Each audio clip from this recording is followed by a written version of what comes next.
The day began with a powerful message. Burkina Faso was not just selling grain. It was shaping the future of the nation. The $14 billion partnership with India stood as proof that this land could feed the world, while securing prosperity for its own people.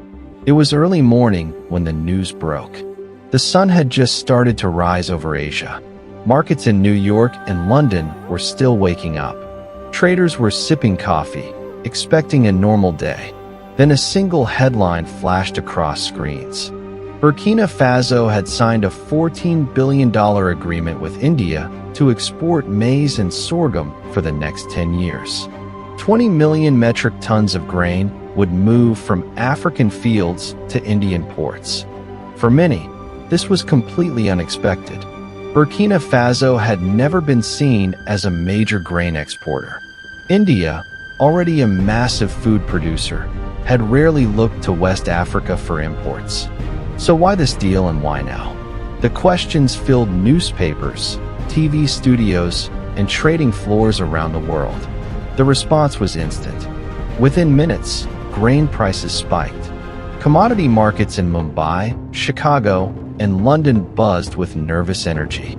Futures contracts jumped sharply as analysts called the move historic and a game-changer in global food security.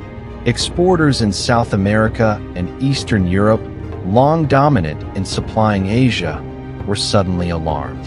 A small, landlocked nation had entered their market and claimed a share. The official announcement, however, was brief. Just 3 paragraphs, no slogans, no politics. Only facts: 20 million tons of grain, $14 billion in value, 10 years of supply. Sometimes, the simplest words make the loudest impact. At first glance, it looked like ordinary trade. Burkina Faso selling grain, India buying it. But the reality was deeper. For India, the deal was about food security and stability in a changing climate.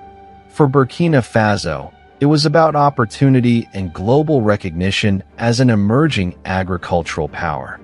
For the world, it showed that even a small African nation could play a big role in feeding billions. This deal didn't appear overnight. Its seeds were planted years earlier when Burkina Faso's leaders quietly attended global trade and food security forums. They didn't come with bold promises or flashy campaigns. They simply spoke of their nation's untapped potential. India listened, knowing it needed to diversify food imports to guard against unpredictable weather and global risks. The first talks were not about money, but trust. Indian trade envoys visited Burkina Faso's central plains, inspected silos, and met with farmers. Could production meet the demand? Could quality remain high for 10 straight years? Step by step, confidence grew. There was one major obstacle. Burkina Faso has no coastline. Grain would need to cross borders to reach neighboring ports before heading to India. Many doubted this was possible, but the challenge became an opportunity. Both nations agreed to co-invest in roads, railways, and port facilities. What once looked like a barrier became proof of creative cooperation. India already grows massive amounts of rice, wheat, maize, and sorghum.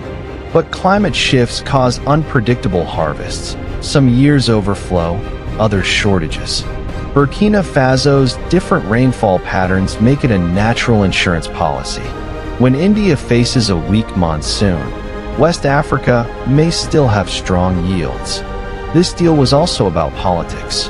India approached Burkina Faso as a partner, not a subordinate. It promised fair trade, investment in local agriculture, training programs, and infrastructure, not political conditions. This approach strengthened trust and showed that true partnerships can be built on equality.